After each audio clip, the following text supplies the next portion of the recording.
আপনি এই লেকচারে বললেন যে আল্লাহ তাআলা জানেন যে প্রত্যেক মানুষ ভবিষ্যতে কোন কোন কাজ করবে। আমরা আমাদের ভবিষ্যতে কি করব, এই পৃথিবী কেন সৃষ্টি হয়েছে, আমি কোথায় পৌঁছাবো, আমি পরের মুহূর্তেও কি করব, সেটা আগে থেকেই ঠিক, তাই না? এখন পরীক্ষা শব্দটা কি এখানে সঠিক?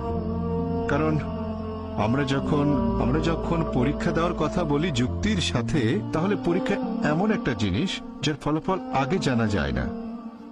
এখন আমরা যখনই পরীক্ষা শব্দটা বলি সেখানে ফলাফল অজানা, তাহলে এটা কি সঠিক? কারণ যদি এটা জানা থাকে, আল্লাহ জানেন এর ফলাফলটা কি হবে, আমাদের প্রত্যেকের কি হবে, আর আমরা কে কোথায় যাব, তাহলে আমরা এখানে এসেছি কেন? স্যার আরেকটু বুঝতে পেরেছি। একবার একটা প্রশ্ন প্লিজ। না, এই প্রশ্নটাই শেষ করতে চাই। প্রশ্নটা কমপ্লিট করবেন? হ্যাঁ। আর ছোট একটা লেকচার ধরেন দিয়ে ফেলুন। আপনি একজন বিজ্ঞানী, আপনি কেন এটা গবেষণা করবেন, কিন্তু আপনি জানেন ফলাফলটা কি, তাহলে এখানে এই গবেষণা করার প্রয়োজন কি? ভাই আপনি প্রশ্ন করলেন, ইনশাআল্লাহ অমুসলিম ভাই বোনদের প্রশ্ন করার সুযোগ দেন। আমরা অমুসলিমদের প্রশ্নের উত্তর দিতে চাই। ভলেন্টিয়ারদের বলবো অমুসলিমদের সামনে নিয়ে আসেন। কোনো অমুসলিম থাকলে আপনারা লাইন ভেঙে সামনে আসেন, আমাকে প্রশ্ন করতে পারেন, আমরাও সেটা চাই। ভাই মুর্তজা প্রশ্ন করলেন, যখন কোনো একটা পরীক্ষা নেওয়া হয় ফলাফল আগে থেকে জানা থাকে না, ফলাফল জানা থাকলে পরীক্ষা হলো কোথায়? একটা সায়েন্টিফিক টেস্টের রেজাল্ট আগে জানা থাকে না, রেজাল্ট আগে জানলে পরীক্ষাটা হলো কোথায়? সুন্দর প্রশ্ন। কেউ আল্লাহকে পরীক্ষা করবে না, আল্লাহ সব ফলাফল জানেন, তবে আল্লাহ এই পরীক্ষাটা দিচ্ছেন না, পরীক্ষা দিতে হবে আমাদের। আপনি আমি আগে ফলাফল জানি না, আমি আমার ফলাফলগুলো জানি না, আমি জানি না বেহেশতে যেতে পারবো কিনা। যদি জানতাম বেহেশতে যাব, তাহলে আজকে কষ্ট করে মাদ্রাজে আসতাম না। এই পৃথিবীর বিভিন্ন দেশে যায়, আমার অনেক পরিশ্রম হয়, আমি তো জানি না আমার জন্য বেহেশত নিশ্চিত কিনা। যদি জানতাম নিশ্চিত বেহেশতে যাব, তাহলে খালি খালি কেন ডাক্তারি ছেড়ে দিয়ে দাওয়া দেবো?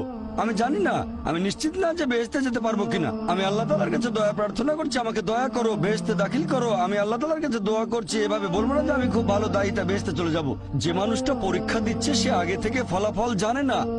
আপনি জানেন না বেহেশতে যাবেন না দোজখে, আমিও জানি না, তবে আল্লাহ জানেন।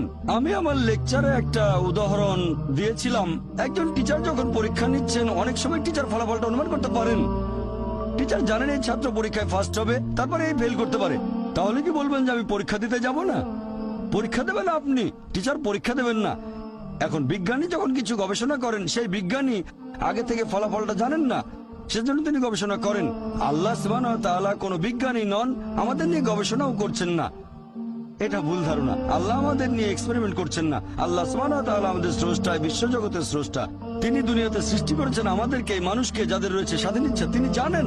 এখন তিনি আমাদের এই পৃথিবীতে জীবন দিয়েছেন, কারণ যদি তিনি এভাবে আমাদের পরীক্ষা না করেন, তাহলে শেষ বিচারের দিনে আপনি আল্লাহ তাআলাকে প্রশ্ন করবেন, আমাকে কেন দোজখে পাঠালেন?